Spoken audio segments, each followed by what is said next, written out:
Billy Ballard. I'm David Hale. I'm running for Congress in the 16th Congressional District. I'm a U.S. Army veteran, 3 years as a mechanic on a helicopter crew chief. I was active Army, from there inactive reserve for 3 years, and I did 3 years in the Guard as a Black Hawk mechanic. After that, I went into nursing. Well, I did some mechanic work as an airplane helicopter mechanic after that for a number of years as a military contractor. And then I came back to Rockford in '98, and I started to go into the medical field. I started paramedic training, went through paramedic training, finished that, worked in a hospital, and then I went to nursing school. I worked 8 years as a registered nurse in an emergency room. After working as a registered nurse for the last 3 years, I've worked in healthcare information management. So what I do is I go into hospitals and I put computer systems in the hospitals right now. I'm running against Adam Kinzinger because Adam doesn't represent us. I believe I represent us. It's not me that's running this time.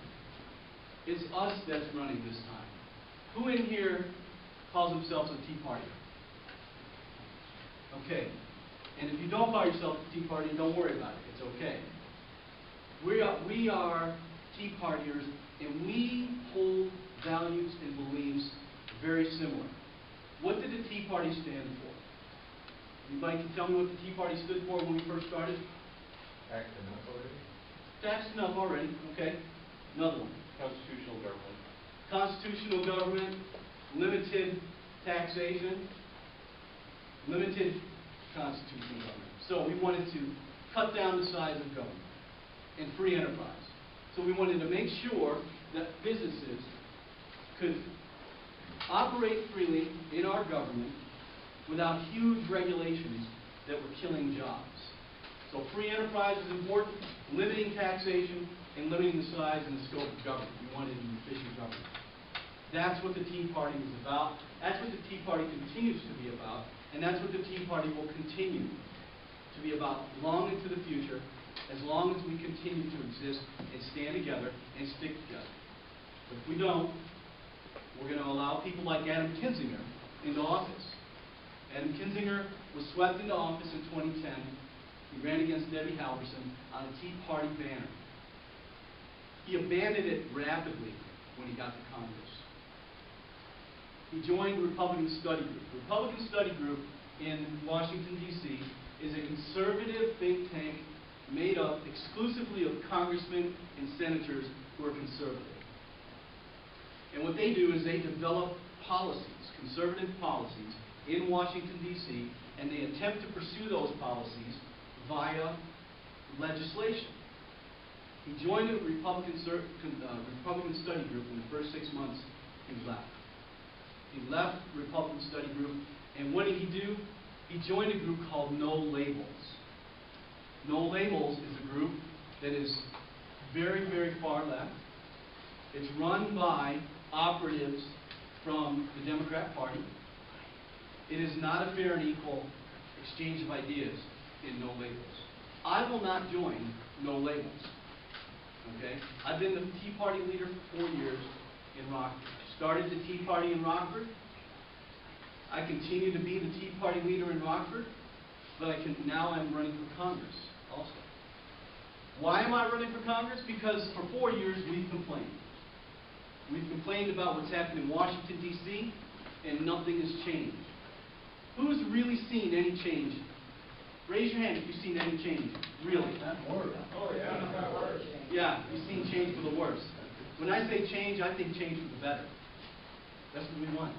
We haven't seen any change. And for 4 years, we've been yelling. For 4 years, we've been complaining. For 4 years, we've been asking, why is our government not working for us? So for 4 years, I threw peanuts from the peanut gallery. And now I'm saying the only way we're going to change it is for every one of us in this room to step up and lead. And that's why I'm running for Congress. Because it's time for me to step up and lead. This is the only way that I know of to defend our nation. This is the last line for me of defense of our nation. is to step up, run for Congress, win, and make some changes. And if I'm the only person in Washington, D.C. who represents the Tea Party, I'm not going to abandon the boat just because I'm the only guy. I'm going to continue to try to sail that boat in the right direction.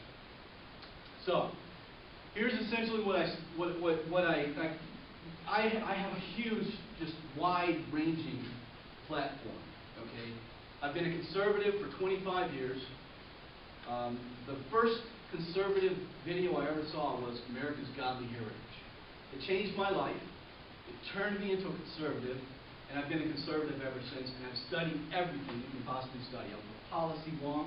It was all so that was all I did, was study policy, principles and policy.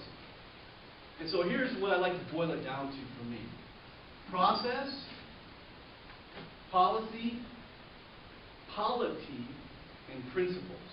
So the process. The process is we need strategy. We need a strategic management style to go to D.C. and begin to slowly change Washington's culture and slowly begin to bring the right policies into Washington's kind of thinking. And so the question that arises: how do you know how you eat an elephant in here? Does anybody know how to eat an elephant? One bite at a time. And we've used that many times. We eat that elephant one bite at a time. That is process. Okay? So then we look at policy. So a guy who I like his policy, the guy who I like on process is Paul Ryan. Now Paul Ryan doesn't have the best policies. Okay? He's kind of weak and soft on policy. But he's very good with process. He knows how to work the system. He knows how to engage the system strategically, with a strategic demeanor, a polite demeanor. If you look at Paul Ryan, he's a guy you want to shake hands with, you want to be friends with. Okay? We need more Paul Ryan processes in D.C. The second one is policy. Rand Paul, he's got the policies that I like. His budget cuts, he cuts our budget over 10 years by something like $4 trillion over 10 years. Okay? Paul Ryan's budget cuts our budget over 25 years by about $2 trillion. Okay? Our debt. We can take that back, our debt. And so Rand Paul's policies are policies that I would probably be more likely to know anything about. And then there's polity. Who is the ultimate stage master in American politics, in our modern American politics? Who is better than him? Bush. No. He was the president. Reagan. Oh, Reagan. He was the ultimate. He dealt with his opposition with grace, but with strength. He didn't buckle, but he still was deferential to them. We need more of that in D.C. We don't have enough of that in D.C. And what we have in D.C. right now is everybody blaming the Tea Party for things like today. Adam Kinzinger comes out and says he wants to fire Kathleen Sebelius because of the website. Okay, we know the website's bad. We know it's going to get fixed. But they just got beat up last week, folks. The Republicans and the Tea Party just got beat up last week. Pretty bad. Okay? And the media is still beating on us this week. And now the Republican Party wants to come out with a strategy of, well, let's fire Kathleen Sebelius, the Secretary of Health and Human Services, because she oversaw the website that's blown up. You know what? I would have fired Kathleen Sebelius or asked for resignation a long time ago. I wouldn't use and be opportunistic about it, strategy-wise, right now, to call for the resignation of a cabinet secretary over a website. Okay? Poor strategy, poor polity. It's very impolite. You're going to get punched in the nose again. And that's what's going to happen. Republicans, you're going to get punched in the nose again. Who are they going to blame? Tea Party. It's all of a sudden going to be the Tea Party's fault that they're going to say, well, the Tea Party is calling for they want the resignation of Kathleen Sebelius. No, we don't. I don't recall saying I wanted her resignation. I don't recall, I mean, maybe some of you have thought about it, but I don't recall anybody coming and telling me that we wanted her to resign. So polity is important. And then finally, at the last portion, is principle. It's not the least. It's the bang. It's the kickoff. Principle. And that is never shrink from, never run from, never back down from Tea Party values. These Tea Party values are really what's going to save America. We're going to reduce the size of government. We're going to reduce the amount of taxation. We're going to bring back free enterprise. We're going to stick to that Constitution. We're going to stick to our guns and our God. We're not going to back down from Tea Party principles. Okay? Out in Oregon, he said, "Why should I sign this? What are you going to do for me? I'm a farmer." And I said, "Well, tell me what the problem is. Tell me what you'd like me to do." He said, "Well, we've got these regulations now that force me not to be able to feed his animals. There's something with the manure or something like this." And I was like, well, it's something that we would need to review. We would need to sunset it if it's hurting you. Well, here's what happens. Monsanto will get a big regulation passed. So then they can only meet it because they got the billions. And now the little farmer over here gets hurt because of a regulation that's created by one of these big corporations. And I'm not going to bash Monsanto or anybody. I'm just saying these sort of regulations are not necessarily always fair, and you need to approach them fairly. And so what happens? The federal government comes along and says, okay, so the farmers are now hurt. They're not making enough money. We need to find a way to help the farmers. So what do? They come up with a $1 trillion farm bill. $1 trillion. Do you know how much $1 trillion is? $1 trillion is 1,000 billion. You know what's $1 billion is? 1 billion is 1,000 million. $1 trillion is a lot of money. They had $1 trillion farm bill. They would have added that money to our debt. And I'll tell you about our debt in a second. So $1 trillion would have been added to our farm bill, but most of it was going to go to food stamps, but a lot of it was going to go to help farmers. And guess what? I want to help farmers. Farmers need to be helped. But what we need to do is we need to unravel the regulations. We need to have an exit strategy to sunset the regulations so that farmers can do what they love to do and what they do best, and that is farm. Instead of providing them with welfare. I don't think anybody wants the welfare. You get too many, there's too many stipulations on you when you get welfare. And I'm not saying that farmers are on welfare, for lack of a better term. Welfare is just merely giving just giving subsidies for this or that, or some little things here and there. So we need to unravel regulations in our government, and we need to help farmers be able to grow food and farm without being subsidized. Now, sometimes they're going to be subsidized no matter what. I understand that. So the next thing is our debt. Who knows what the number is on our debt right now? Throw out a number. 17 trillion dollars. On $17 trillion of debt, we pay $400 billion a year in interest. So here's what happens to the budget. It's a pie. Out of that budget pie, immediately, the very first slice of that pie is a $400 billion in interest. And that slice is taken out of that pie, and that money is then given to everybody who's invested in our debt. Now, if you understand debt investment, it's easy to understand if you just look at it the way I'm going to explain it. So, if I have a debt, it's called a bond. That debt can be charged an interest rate. So, if I owe you $100, you could charge me $1 in interest. She comes along and says, I'm going to buy that debt from you. You buy that debt, now you get that $1 in interest. Okay? So, what happens is corporations, very wealthy people, aristocrats, internationalists, other nations, they come to America and they say, listen, we're going to buy your debt. And they buy that debt. And who pays that interest on that debt? We do, the taxpayers. Taxpayers pay the $400 billion a year in interest.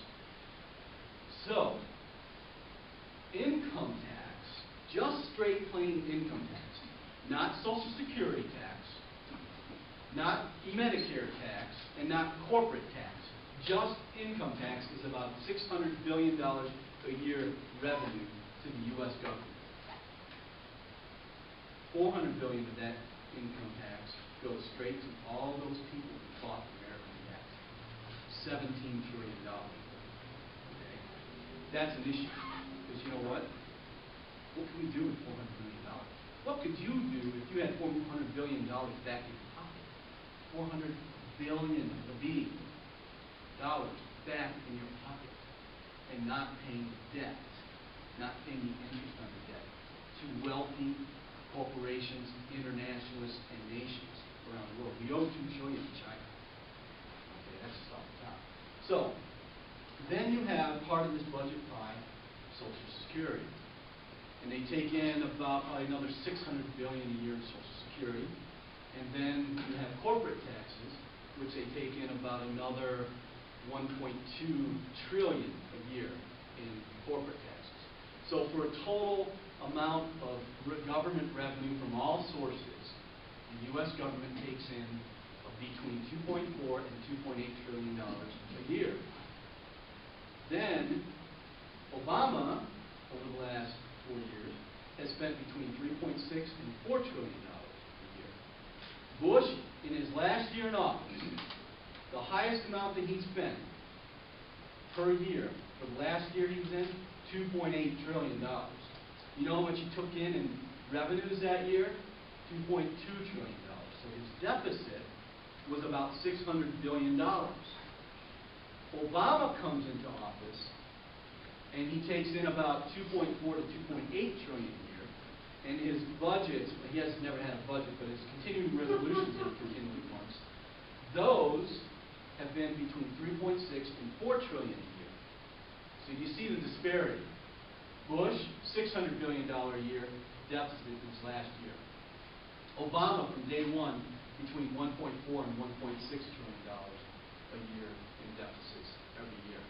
So he's added about $7 trillion in debt. Bush left with about $10 trillion in debt, $1 trillion of which was TARP. You know what TARP is? Troubled Asset Relief Program. Bailed out the banks. But Obama and McCain went to Washington with a bunch of senators. They all stood behind him like this. And they stood up with the microphones, looked like they were important. And they told the American people, you've got to give these banks $1 trillion. So Bush signed off on $1 trillion TARP program, which added $1 trillion to his total debt. So he would have left office only adding about, because he picked up $6 trillion from Clinton. He left with $10 trillion. He would have added only about $3 trillion, maybe $3.5 trillion in debt. Obama has added $7 trillion in debt since he started office. Bush, 8 years, $3 to $4 trillion. Obama, now 4 years, $7 trillion. We're paying that. And so my problem when they come up with these debt resolutions and these debt ceiling debates is they'll go to the president at the last minute and they'll say, okay, well now we need to deal. And it becomes crowbar politics. What do you do with a crowbar? Well, sometimes you hit somebody with it, right? But sometimes you take the crowbar and use it to pry things. So these guys are trying to use crowbar politics to pry out of each other certain concessions. We have to stop that kind of political game. I'm sick of that game. I'm sick of the game where, well, let's go fire Kathleen Sebelius. I don't like Kathleen Sebelius either. But I'm not going to say let's fire her because we're looking for retribution politically to score political points. So we can't do crowbar politics. We have to have a steady, strategic, mapped out plan so that we can deal with these budget crises over time. We need to eat the elephant over time. We can't all of a sudden have the elephant put into our face at the last minute and say, now eat the elephant. Because guess what? We're the drama. We have to put up with the drama. We have to put up with the people slamming doors in our face. The other day I was walking neighborhoods with my friend Alex back here in the military coat. And Alex, somebody was screaming at him, "Tea Party, I'm going to call the police on you, get off my property, I'm going to shoot you." Because he's collecting the signature. Same with me. I was like, "Oh man, dude, I'm sorry that happened to you." And I'm thinking, ah. And then, the very next door I go to, the wife comes to the door, and she's like, what? And the husband comes to the door. He's like, "Oh, you're that Tea Party. Get off my property now. Get the F off my property." I'm like, wow. These are hostile people out there. And they're blaming the Tea Party for this problem.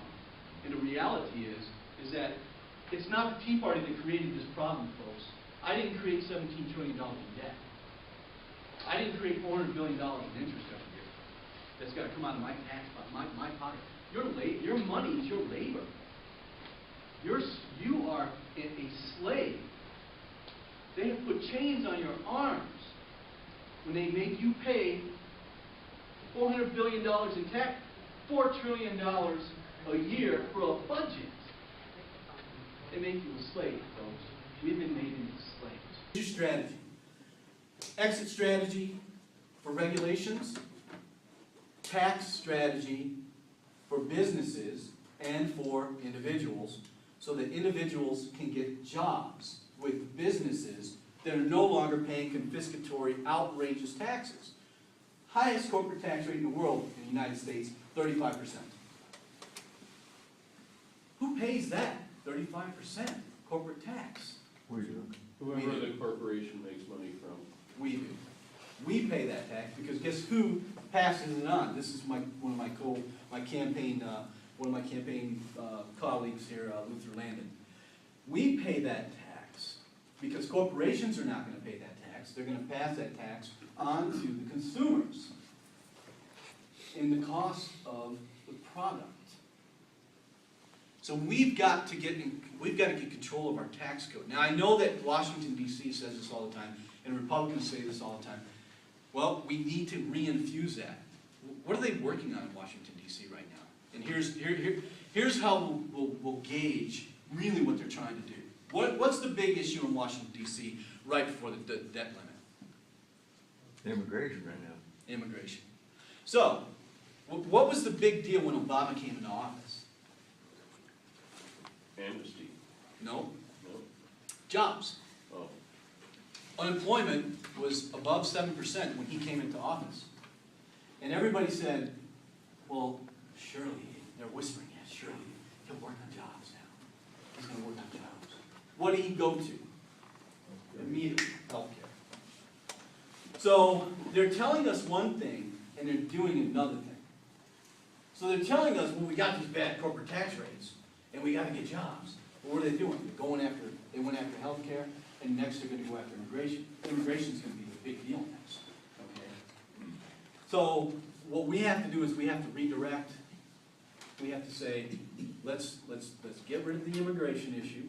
Let's get back on track with the jobs issue, and start talking about dealing with some of these the taxes and the regulations. And I want to go to my district, our district, and to businesses. And in my opinion, I will take off my coat, I will roll up my sleeves, strip off my tie, buy 20 boxes of pizza, and say, gentlemen, ladies, we're in this room right now until we know what regulations have got to be ended that are going to help you to grow your business. I'm not going to do a photo op where I put on a hard hat and I'm in there shaking hands with the construction workers or whoever it is. I'm not going to just do the photo op where I go to Swedish American Hospital up in Rockford into the lab and I shake the lab person's hand acting like I care about breast cancer. Okay? We need responsible, mature leadership who doesn't want to go and bomb Syria, okay, just because. We need responsible leadership, mature leadership, who's going to strategically plan and manage our government. Can you carry down around Shanahan down in there? Can I carry my petitions? No, you're good. Can you beat him down in his home? Probably not. Because they're rednecks. Probably not. Well, and I think I appeal to rednecks as well as to anybody I was else. just gonna say, never underestimate the redneck. Yeah. No, because, no, my only point Is was, that what you mean? Yeah, I know what you're don't saying. think they're happy with it. I don't think they are. My issue is this, I've got to get the message out. If I don't get the message out, and the people that have got to carry that message are you guys. If you guys ain't calling your family and friends up there in Canada and out east, then nobody's gonna know that I'm here. Because guess what? The media's not gonna get my message out. And I don't have $500,000 of campaign cash like Adam Kinzinger has. He had $2 million when he ran against Tom Manzullo. And then he had super PACs come in, which now he's criticizing.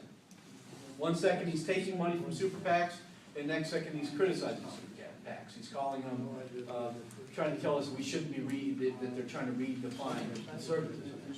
So, if you guys help me get the message out, I will get the message out. Yes. What guarantee do we have that you're not gonna learn a new dance step once you get there? And that is the question, the $64 question, because I would be asking the same question where you are, and I have. It's easy to talk. It is so easy to talk. Actions are the only thing in my estimation that speak. And my actions over the last 4 years, I can tell you, leading a Tea Party in Rockford, have been, they should speak loud enough. They should be what say, this guy is for real. This guy is not going to back down from his Tea Party ideas and principles. And I have stripes on my back to prove it. I have been far and wide by the Democrats. They came up with, they've come up with pictures. They've done everything to try to defeat me up in Rockford. And I don't know if you remember 2 events. The Tea Party Express, when that came to town, I got national exposure in that. And there were groups, David Hale groups out there on the internet. And then when I caught the 3 senators from Wisconsin, do you guys remember the whole issue where I caught the 3 senators from Wisconsin? I remember seeing you on Fox News. Right, so I was on Fox News, I was on Jon Stewart. What'd you the catch Daily him Show. doing? Well, That's when they were hiding. they had run away from their responsibilities in Wisconsin, and they came to Illinois, and I caught up with them at the Clock Tower Inn up in Illinois in Rockford, and I got video of my exchange with these senators, and it was the biggest news for like a whole week. I was on Rush Limbaugh, I was on Sean Hannity, all the shows, and so it was pretty exciting. But on the same token, I started getting death threats, and I've had all that. I've had the death threats. I've had the threats of violence. I've had I've had every kind of possible political attack made against me for the last 4 years. So after suffering through all that, and I'm not saying Congress would be any easier, but after going through all that for the last 4 years, I can tell you now, I'm not going to back down. And if I do, I promise you, if I would let them put a bullet in my head before I'll back down from my principles.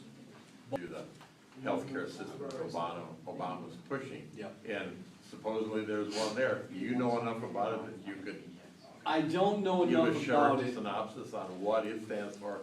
Yes. And its differential between the Obamacare. Yeah. Do me a favor, everybody. Just so Abzen doesn't have to talk, he's going to hand that to you. If you want to sign it, just take it. If you don't want to sign it, just push it away. Okay, so on the Republican health care plan. I am not well versed in the Republican health care plan, except I do know a few things about it. One of the things I know about it was that they wanted to create it and turn it into private health care accounts. Now, that has been excoriated in the media and by the left wing. Because what they say is, well, you can't do a private healthcare account because it'll still cost a lot of money, and they don't have insurance, and they can't get seen by the doctor, and, I mean, they've come up with every kind of excuse and reason to say no to private healthcare accounts. But the reality is, with a private healthcare account, you control it, it rolls over every year into your account every year, and the government cannot step into it. This is why, oh man, I'll tell you about Social Security in a second.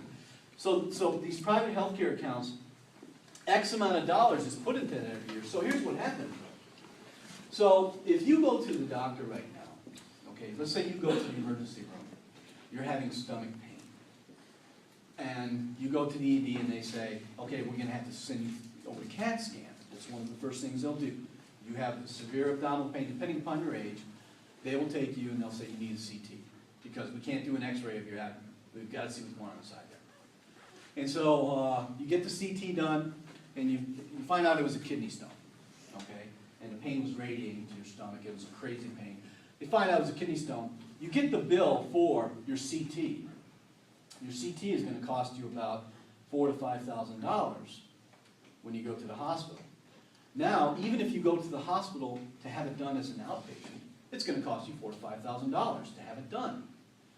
But now you say to your doctor, you say, you know, doc, I've got this lump over here in my stomach. I don't know. I'm just making stuff up condition-wise, and you know, or here in my arm or whatever. And he says, well, why don't I schedule you with this MRI place over here, and you can use your private healthcare savings account to go ahead and pay for it. Guess how much your procedure will cost when you go to that private company and you're not using your insurance? About $1,500, maybe $1,000. It's going to be considerably less. And now what you're doing is you're paying it out of your healthcare savings account, which you probably are going to have $10,000 to $20,000 in at any one time, even more, depending upon how much you put in, and depending upon what the government contribution might be, if there is one at all. So part of the Republican plan is to put your health into your hands. And there are some places around the world that have similar systems, for example, with Social Security. So did you know that none of you are guaranteed Social Security? In 1960, the Supreme Court passed a ruling that said you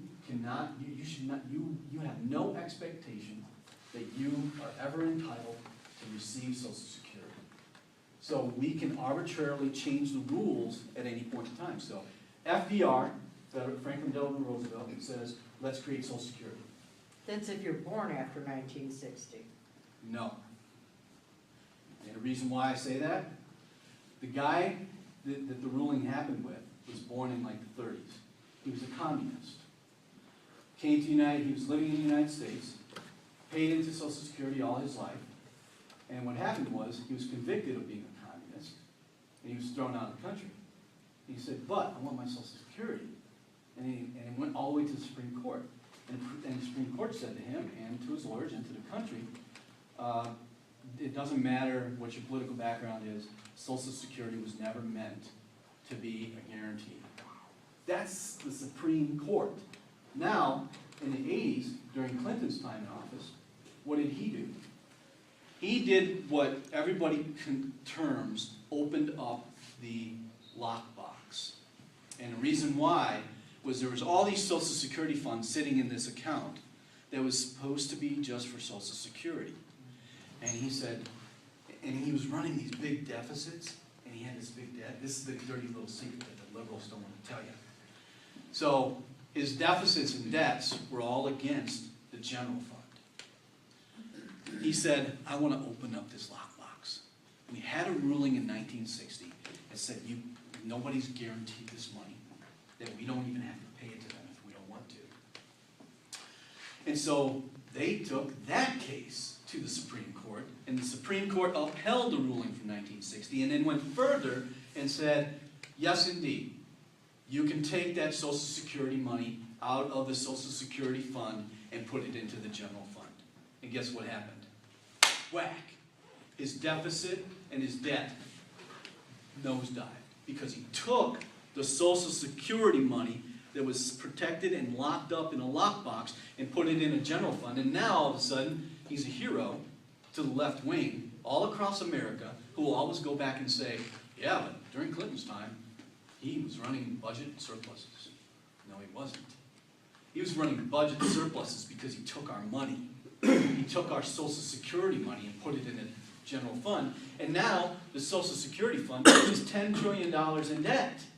It took 100 years to build this system. I don't think it'll be 100 years to dismantle this system, but we can slowly change it. And I'm not saying that your ideas of dismantling some things are not a good idea. I'm just saying it's not a good idea to do them smack like a sledgehammer. We cannot use sledgehammer for people. People are soft. People have hearts, and we have to be compassionate. That is the truth. And that, as a nurse, that's something I learned as a nurse. People need compassion. And so government right now has become the provider of so much compassion that we can't just sledgehammer it out of people. We have to slowly transition. It took 100 years to build it up. Well, that's how we got into this mess little by little, just like oil and rock. Yep, and we'll have to exit little by little. So, and so I totally agree with you. I understand where your point is. And I don't believe in kicking the can down the road, but I do believe in bringing things along at a pace that people can deal with. Otherwise, people will resist. They'll resist and they won't agree and they'll push back. And you'll have, And I know it's got to be tough love sometimes, but sometimes with this, you can't just do tough love and use sledgehammer to change things. So, yes. Is there a logical reason why the Republican Party seemingly always just sits back and without coming back with a response? Like, one of the things that really bugs me is minimum wage. The youth of our country right now are not self-starters, and they need to work at some of these lower paid jobs, entry-level jobs, to get some idea what real work is. But you never hear anybody talk about something like that. And it just seems like we should have more responses. I mean, every day there's our media gives us all kinds of reasons why we should be Republican. We're controlled. Our information is controlled.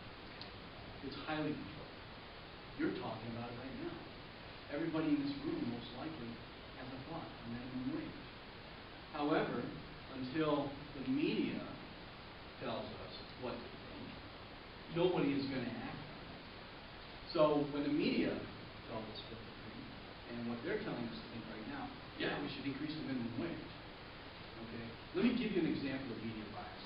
Okay? This past weekend, this week with ABC, there were 4 people on there. Adam Kinzinger, a congresswoman from the South somewhere, Democrat. Maryland, yeah. A reporter who seemed fairly independent, fairly, Matthew Dowd. And then a guy who wrote a book who you can see was far left wing. And so, for most of the program, that segment, they spent bashing the Tea Party. Not one person was on that panel who had a Tea Party perspective. That's media bias. Okay? So, when I tell you that the media bias that happens when the media is giving us a narrative, and they are giving us a narrative, and the narrative is, because it's a steady drumbeat of everybody on TV, and everybody in the newspapers, and everybody in the magazines saying increase the minimum wage. But they're never giving the equal kind of time to those people who are giving you reasonable ideas as to why increasing minimum wage is a bad thing. So there's never an equal a balance or equal If approach. you're just talking about what's happening, what are your ideas about changing? Oh, I didn't know you were asking me about that. Oh, I got an idea how to change it. Instead of running for Congress, go get a job on a news show. Well, that's what Joe Walsh did. That's what Joe Walsh did. And I don't think the news shows would ever hire me. I'm not super photogenic, and I'm not of the thought process. so I appreciate it. I do have the. They got Huckabee. Well, he's on Fox News. You're not gonna see me on Well, yeah. MSNBC where a lot of these people are. You're not gonna see me on ABC, CBS, NBC, CNN, the whole alphabet of left-wing news media outlets. You're not gonna see that. So starting of the right. Give me some money. And I'll start one. Give me some money and I'll start one. So what do I think about the minimum wage? Well, you've got to deal with it at the level of principle. You can't just attack minimum wage. What's the reason why minimum wage is a problem? Because the youth are not self-starters. That's not the only And we reason. need to get them That's not the only indoctrinated reason. into what real work is. Well, I agree, but that's not the only reason why minimum wage keeps going up. Parents raised them up with, you don't have to work, you just go play sports and be a kid. You Well, need to be a kid. There's a lot of adults that are. Yeah. That The reason why, displaced adults. the reason why minimum wage keeps Yeah. increasing is because your taxes continue to increase. Okay, so if you're making $10 an hour, that's about probably $20,000 a year. Okay, so at in the $20,000 a year tax bracket, you're paying 10% in income tax. If you're not with an employer who's taking taxes out, you're paying another 15% for Social Security tax. If you are with an employer that's taking taxes out, it's 7.5%. You're taking another 1.9% out in Medicare and Medicaid taxes. So now you're looking at about 15 to 20% of your paycheck, of a $20,000 a year paycheck to go pay taxes for the federal government alone. Now you look at 5% in Illinois for that tax, and then you look at if you own a home or if you're even paying rent, property taxes, and then you add the sales taxes that you got to pay. No wonder the unions and minimum wage people want to increase wages because of all these taxes that are coming out. I don't agree with it. I don't agree with unions. I don't agree with minimum wage increases. What I do agree with is attacking the issue at its principle, at its root. And what is one of the root problems of this problem? Taxation. If we can get a hold of taxation, guess what? I'll tell you what my tax plan is. Second, give me my tax money back. Don't take it out of my paycheck. I just got a huge a huge pay increase. So I believe there are two ways we can tax things. We either do the fair tax, which wipes away all taxes at the federal level. The states are different. Wipe away all taxes at the federal level. Corporate, Social Security, income, everything. And you do a fair tax, which is a percentage on every product you buy. And that is your tax. So if I go buy a car, I pay 10, 15% federal tax on my car that I just bought, and that's it. So that's one way. The other way is a little more complicated and convoluted, but it's much more effective and it's much more constitutional, and that is if you have a bank, when your banks are in your states are your banks. The Constitution tells us that Congress is responsible for our money supply and controlling our money, not the Federal Reserve. So I don't agree with central banking, and I don't agree with the Federal Reserve, because all the interest that's paid to them is paid to people that are getting rich off being the middleman. We don't need a middleman between our government and our people in our money system, and that's a longer conversation than what we have. Yes, Ulysses. Since you are running against Congressman Kinzinger, I was curious about your thoughts about the attacks he's been launching these recent weeks against the Tea Party. He's attacked Ted Cruz. He attacked on Sunday Freedom Works, Heritage Action, and the Club for Growth. What do you make of that? I wonder why what's the reasoning behind why all of a sudden he's attacking all these places, all these people and these institutions that we believe in and we trust. And the only thing I could think of is that he's looking to go to higher office. And so what I'm thinking, here's my theory. Totally out of left field, it might be wrong. Agree or not. Mark Kirk had a stroke about 2 years ago. He still has a hard time getting around. He still has a hard time talking. It's going to be difficult for him on TV. It won't play well. Even for compassionate people, they'll be like, just not sure I'm going to vote for him. And they know that. I think what's gonna happen is after the elections in the fall, in November this year, probably shortly after that, within 6 months to 8 months, they'll say, okay, it's time for me to resign. I'm having a hard time dealing with this. I can't do this. He'll come up with some excuse. And he'll probably resign.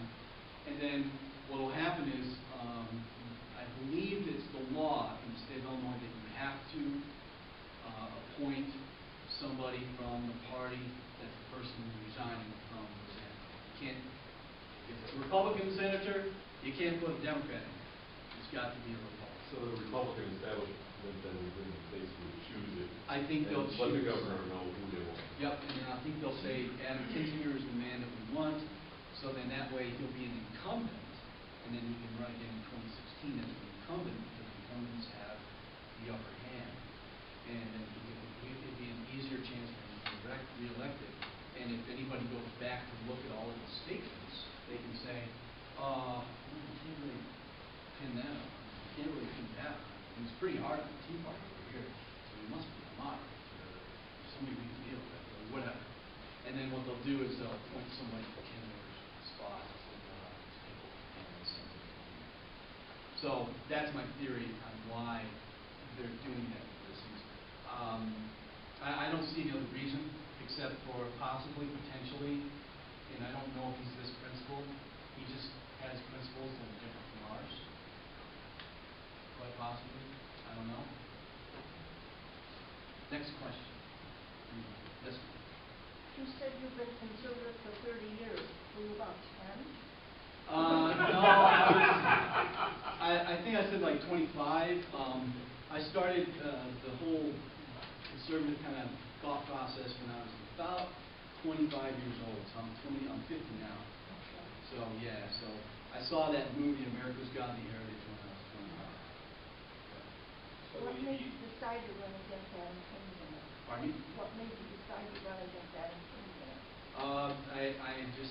I'm tired of throwing peanuts from the peanut gallery. I'm tired of us as Tea Partiers not stepping up and leading. And I really believe it's time for us to lead. Because nobody else is going to. So that's pretty much what my thinking is. Yes, sir. Well, I just wondered if you came from a conservative background. Yeah. Well, you know, I didn't really come from a conservative background. I was in the military. And as far as my background goes, it was kind of a, you know, I grew up Catholic. Your parents? No, you know, I was Catholic. There was no politics in my household. My mother's British, and my father's, you know, American. So there's really no politics in my household. I was pretty much agnostic. Didn't really know much about it until I saw that video, America's Got My Heritage, and it changed my life. And I was like, oh, I didn't know this. And I pursued it from there. Did you? Ma'am? Yes. I was just wondering if you had to compare yourself to Kinzinger, what is the one policy area where you think that you are most opposed to another, and what is your silent issue? So I guess I would point to two decisions that he's made. The first one was his desire to attack Syria. He ran to the White House and knocked on the door and said, "Let me carry the water." He was on every TV show to do that. Okay. Now, do I like Bashar al-Assad? I don't. I don't like him. He's a tyrant. He kills people. He's mean to people. He's not nice. But the people Adam Kinzinger wanted to support were Al-Qaeda. They had been infiltrating it was called the Free Army in Syria. They had been infiltrating it for the last 2 years.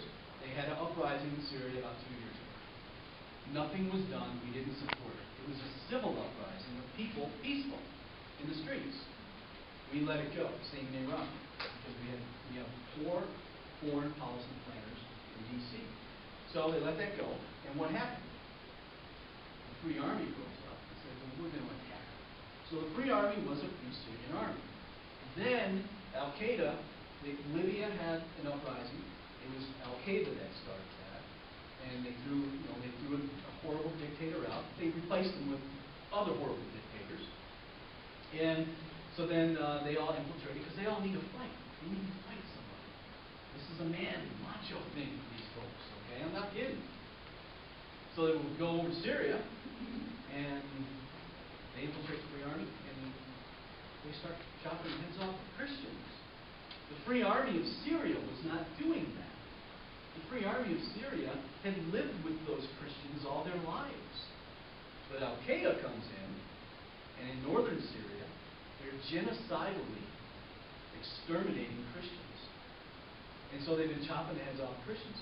When I heard about that, and I'm not going to say because I have a preference for Christians, but I knew that they've now added a genocidal religious component to it, like what Nazi Germany did with the Jews.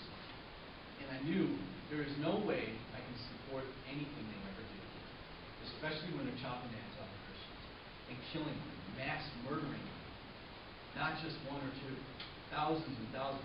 They've been almost wiped out of northern Syria. But you don't hear that in the news, do you? You don't hear about that. Maybe it's because the news is too busy to talk about it. I don't know. But that's my one thing. I'll tell you the second one. I just want him to have a chance to I'm sorry, what was your question? Was Iraq a good war to get into? At the time, I believe it was. Now that I look back at it, if you know the reasons for war, which I can go into them and tell you what the reasons for war are in a second, but if you know the real reasons for war in America, you probably would say, no, I don't agree with the Iraq war. And I'll tell you that in a second. Let me give you the second area that I disagree with Kinsey on, and that is his propensity to spend. So, in his first term in office, he voted to spend $273 billion above and beyond what the rest of the Republican caucus agreed to. $273 billion in his first term in office. Now, this is a guy that ran under a Tea Party banner. This is a guy that kicked Debbie Halverson, one of the most vicious liberals in Congress ever, Debbie Halverson, out of office, only to go back into office and vote the same way Debbie Halverson would have voted. Okay? So why? Why was that? So his propensity to spend is one of my issues. And then the $1 trillion farm bill. That $1 trillion farm bill, man, that was a pork barrel spending project. 80% of it was for food stamps. And I mean, it was just a terrible, terrible bill. It was rejected. But it was rejected by many Republicans, conservative Republicans, who are not necessarily Tea Party, just conservatives. I'm a conservative, folks. My values go far beyond just Tea Party values. I'm conservative. And so that's my other area.